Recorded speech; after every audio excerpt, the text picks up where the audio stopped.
من أحبكم إلي أحسنكم أخلاقا بارك الله لنا ولكم في القرآن العظيم ونفعنا وإياكم بالآيات والذكر الحكيم أعوذ بالله من الشيطان الرجيم بسم الله الرحمن الرحيم إن الله وملائكته يصلون على النبي يا أيها الذين آمنوا صلوا عليه وسلموا تسليما اللهم صل على سيدنا مولانا محمد وعلى آل سيدنا مولانا محمد اللهم صل على سيدنا مولانا محمد وعلى آل سيدنا مولانا محمد بلغ العلا بكماله كشف الدجى بجماله حسنت جميع خصاله صلوا عليه وآله یک زمانہ صحبت باولیاء بہتر صد سن طاعت بریا بلغ العلا بكماله كشف الدجى بجماله حسنت جميع خصاله صلوا عليه وآله صحبت صالح ترى صالح کنند صحبت طالع ترى طالع کنند بلغ العلا بكماله كشف الدجى بجماله حسنت جميع خصاله صلوا عليه وآله يا إلهي غرق دريانا تمہیں دانے وخد ہستی گواہم بلغ العلا بكماله كشف الدجى بجماله حسنت جميع خصاله صلوا عليه وآله الحمد لله আল্লাহ পাকের দরবারে লাখো কোটি শুকরিয়া আদায় করছি যিনি আমাদেরকে অত্যন্ত দয়া করে মায়া করে ভালোবেসে আল্লাহ রাব্বুল আলামিনের দেওয়া মূল্যবান হায়াত থেকে অল্প কিছু সময় মসজিদে নেকের কাজে দেওয়ার তৌফিক দান করেছেন এজন্য সকলে দিল থেকে শুকরিয়া আদায় করি বলি আলহামদুলিল্লাহ এবং দরুদ ও সালাম ফেরত করেছি মানবতার মুক্তির কান্ডারি মানবতার মুক্তির দূত আকায়ে নাম তাজদার মদিনা সাকাল দু আলম আহমদ মুস্তাফা মুহাম্মদ মুস্তাফা সাল্লাল্লাহু আলাইহি ওয়াসাল্লামের উপর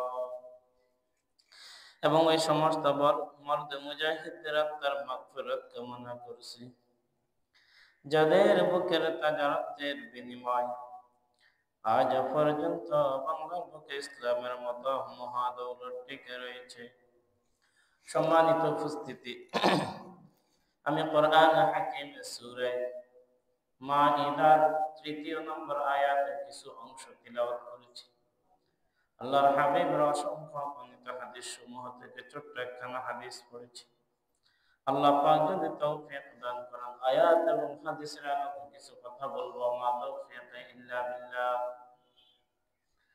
আল্লাহ রাব্বুল আলামিন আরবি হিজরি সনের 12টি মাস দ্বারা এক বছর নিযুক্ত করেছেন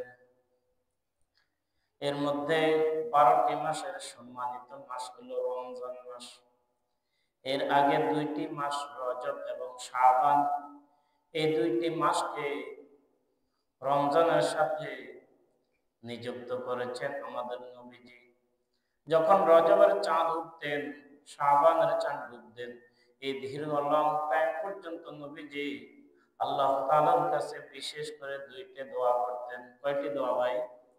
2টি দোয়া করতেন। একটি হলো বরকতের দোয়া, আল্লাহুম্মা বারিক লানা, হে আল্লাহ আমাকে বরকত দাও, ফি রজব ওয়া শাবান, শাবান এবং রমজানের মধ্যে তুমি আল্লাহ আমাকে বরকত দাও। বরকত কাকে বলে? নবীজি সাল্লাল্লাহু আলাইহি ওয়াসাল্লামের মাত্র 63 বছর হায়াতের জিন্দেগিতে এত বিপুল পরিমাণে বরকত আল্লাহ তিনাকে দিয়েছেন। আনেওয়ালা উম্মতের জন্য কিয়ামত পর্যন্ত যতগুলো মাসআলা সামনে আসবে, প্রতিটি মাসআলার অগ্রিম কাফারা নবীজি দিয়ে গিয়েছে। সুবহানাল্লাহ। এবং নবীজির আমল কত সুন্দর ছিল। নবীজি সাল্লাল্লাহু আলাইহি ওয়াসাল্লাম রাতে নামাজ পড়তে পড়তে তিনার পাও মোবারক ফুলে ফেলতেন। তিনাকে আয়েশা সিদ্দিকা রাদিয়াল্লাহু তাআলা আনহা বললেন, হুজুর আল্লাহ পাক আপনার আগের পিছনের সমস্ত গুনাহগুলো ক্ষমা করে দিয়েছেন। আল্লাহ তাআলা কোরআনুল কারীমে সূরা ফাতহের ভিতর বলেন, লিয়াগফিরা লাকাল্লাহু মা তাকাদ্দামা মিন যামবিকা ওয়া মা তাআখারা। হে রাসূল, আপনার আগের পিছের সমস্ত গুনাহ আমি আল্লাহ ক্ষমা করে দিয়েছি। সুবহানাল্লাহ। তারপরেও নবীজি সাল্লাল্লাহু আলাইহি ওয়াসাল্লাম সারাটা রাত্র নামাজ পড়তে পড়তে পা মোবারক ফুলে ফেলতেন। আয়েশা রাদিয়াল্লাহু তাআলা আনহা বলেন, আপনি এত কষ্ট কেন করেন? নবীজি সাল্লাল্লাহু আলাইহি ওয়াসাল্লাম বললেন, কয় আফালা ইয়াকুনু আবাদান শাকুরা, আমি কি আমার আল্লাহর শুকরগুজার বান্দা হব না? আল্লাহ। নবীজির জীবনটাই পরিপূর্ণরূপে ছিল বরকতে পরিপূর্ণ। নবীজি তারপরেও বরকতের দোয়া এত বেশি করতেন, দীর্ঘ সময় পর্যন্ত প্রায় 2 মাস পর্যন্ত বরকতের দোয়া করতেন। বরকত কাকে বলে? বরকত বলা হয় এমন একটি নিয়ামত, যে নিয়ামতটা হাতে আসার পর শেষ পর্যন্ত থাকে, এমন একটি নিয়ামতকে বরকত বলা হয়। হযরত আবু বকর রাদিয়াল্লাহু তাআলা আনহু নবীজির পরে শাসন ব্যবস্থার দায়িত্ব ছিলেন। হযরত আবু বকর রাদিয়াল্লাহু তাআলা আনহুর ব্যাপারে এসেছে, উম্মতের যতগুলো মানুষ কিয়ামত পর্যন্ত আসবে, প্রতিটি মানুষের যদি আমলকে এক পাল্লায় রাখা হয়, অপর পাল্লায় যদি হযরত আবু বকর সিদ্দিক রাদিয়াল্লাহু তাআলা আনহুর আমলকে রাখা হয়, আবু বকর রাদিয়াল্লাহু তাআলা আনহুর আমল এর চেয়ে বেশি হবে। সুবহানাল্লাহ। তাদের জীবন ছিল অল্প, আল্লাহ পাক তাদের জিন্দেগির মধ্যে বরকত দিয়েছেন। আল্লাহ পাক তিনাদেরকে অনেক বরকত দিয়েছেন। বরকত 3 ভাগে বিভক্ত। আল্লাহ রাব্বুল আলামিন মানুষকে সময়ের মাধ্যমে বরকত দিয়ে থাকেন, কাজের মধ্যে বরকত দিয়ে থাকেন, রিজিকের মধ্যে বরকত দিয়ে থাকেন। সময়ের মধ্যে বরকত, যেমন নবীজির অল্প সময়ের ভিতরে উম্মত অনেক বেশি ফায়দা হাসিল করলো। কাজের মধ্যে বরকত, নবীজি সাল্লাল্লাহু আলাইহি ওয়াসাল্লাম উম্মতকে শিখিয়েছেন।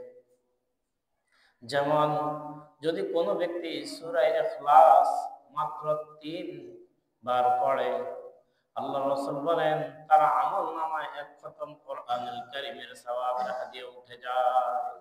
সুবহানাল্লাহ। এটাকে বলা হয় বরকত। বরকত কাকে বলে? 1 খতম কোরআনুল কারীম পড়তে কত লং টাইম লেগে যায়, কিন্তু অল্প সময়ের ভিতরে যদি কোনো ব্যক্তি চায় এক খতম কোরআনুল কারীমের সওয়াব নিজের আমলনামার মধ্যে ঢুকাই দিতে পারে। সুবহানাল্লাহ, যে বরকতের দোয়া করতেন। এবং কি riwayতের মধ্যে এসেছে যদি কোনো ব্যক্তি 10 বার সূরা ইখলাস পাঠ করে আল্লাহ রাব্বুল আলামিন জান্নাতের মধ্যে তার জন্য একটা বিরাট বিশাল জান্নাতের বালাখানা তৈরি করে ফেলে। সুবহানাল্লাহ।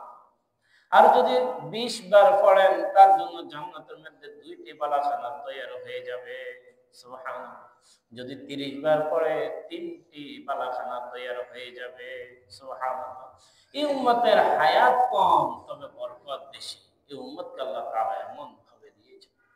এই উম্মতের মধ্যে হায়াত কম তবে হায়াতের মধ্যে আল্লাহ পাক বরকত দিয়েছেন বেশি। হায়াতের মধ্যে কি দিয়েছেন বেশি ভাই? বরকত দিয়েছেন। হাঁটতেছি, চলতেছি, ফিরতেছি, আল্লাহ তাআলার নামগুলো মুখের মধ্যে জিকির করতে পারি।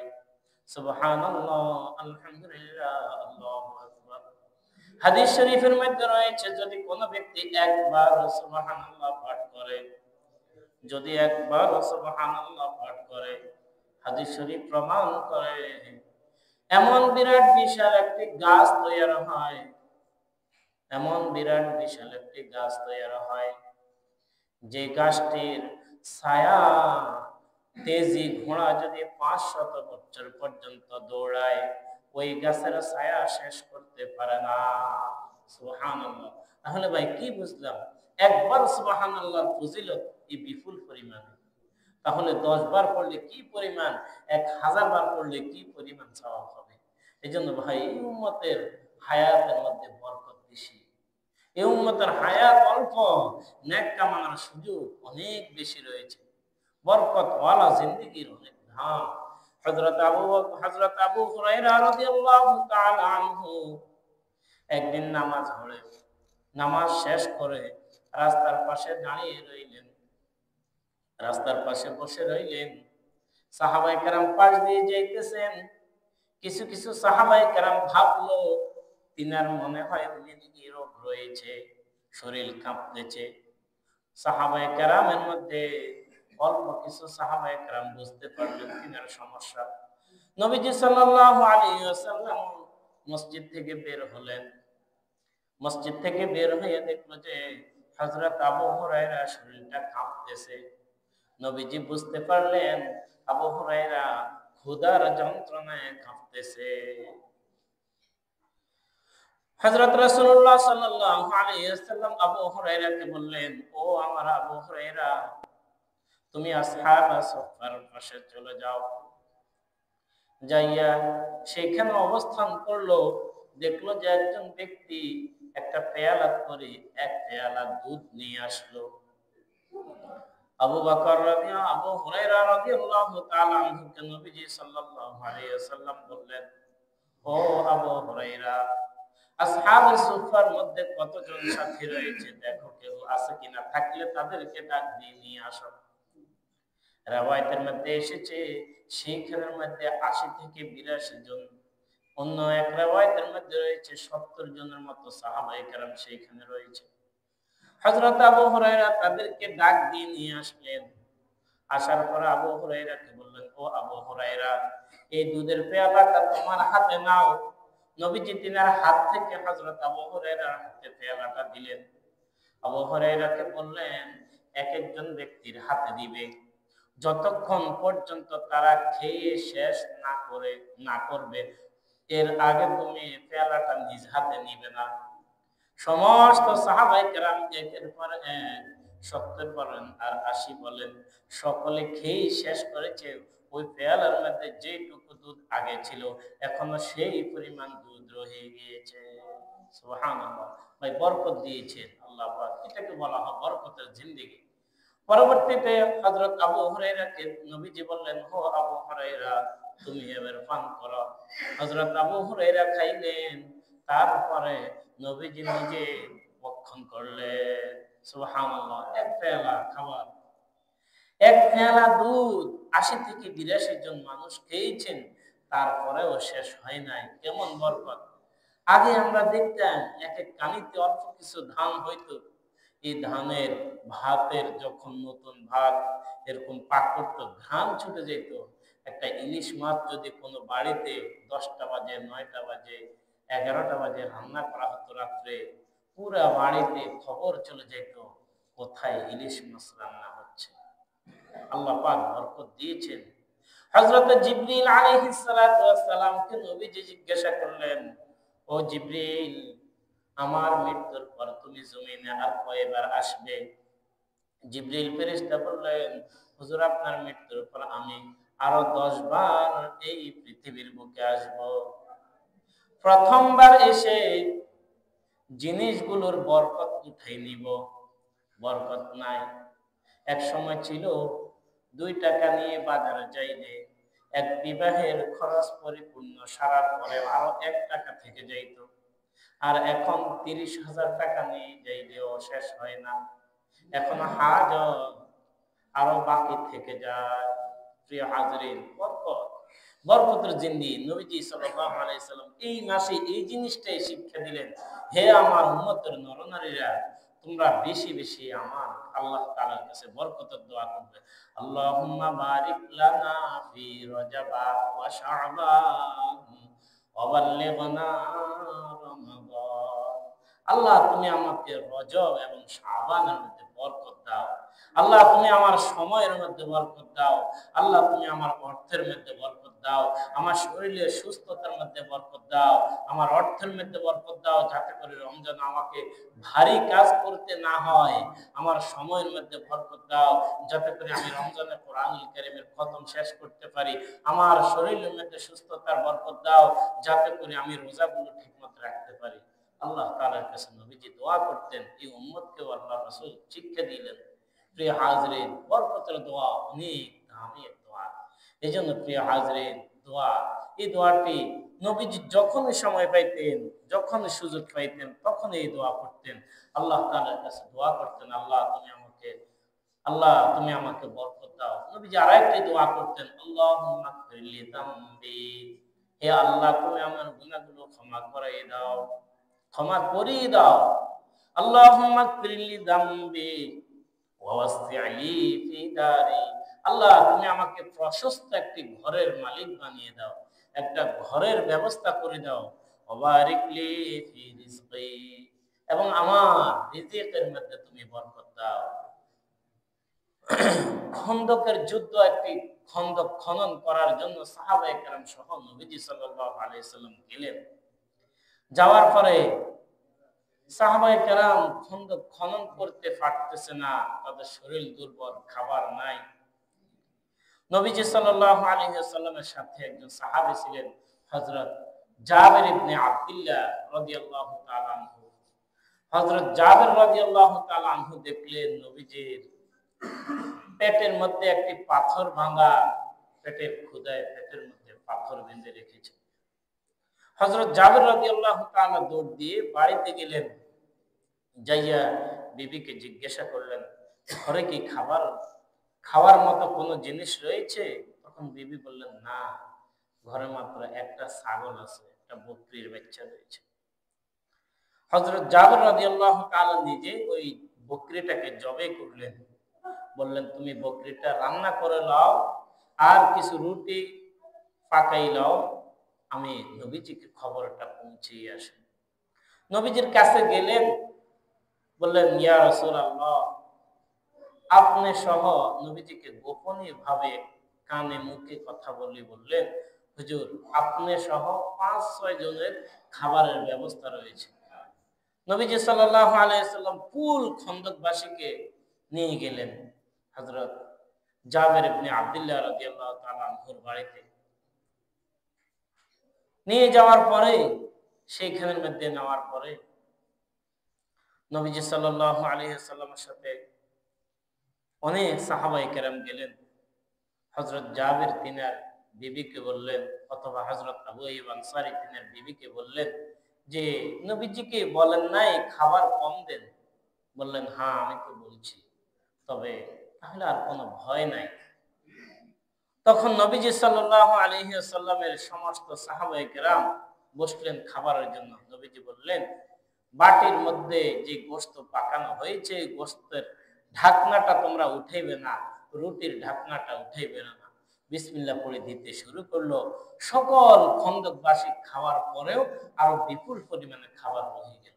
সুবহানাল্লাহ। ও ভাই, বরকত। একটা মানুষের 60,000 টাকা দিয়েও চলে, 1,00,000 টাকা দিয়েও তার সংসার চলে, কিন্তু 5,000 টাকা দিয়েও সংসার চলে। বরকত কোনখানে পাবেন? বরকত কোনখানে রয়েছে? এই জন্য প্রিয় হাজরিন, বরকতের দোয়া নবীজি এই মাসের মধ্যে বেশি বেশি করতেন। এই জন্য আমরাও তো দোয়া করতে পারি, আল্লাহ তুমি মেহেরবানি করে আমাদেরকে বরকত দাও। বরকত দিয়ে ভরপুর করে দিলে আম গাছে আমের কমতি হবে না, তাল গাছে তালের কমতি হবে না, নারিকেল গাছে নারিকেলের কমতি হবে না, সুপারি গাছে সুপারির কমতি হবে না, পুকুরের মধ্যে মাছের কমতি হবে না, অসুস্থতা দেখা দিবে না। সব সময় আপনার উন্নতির অবস্থা দিন দিন বাড়তেই থাকবে।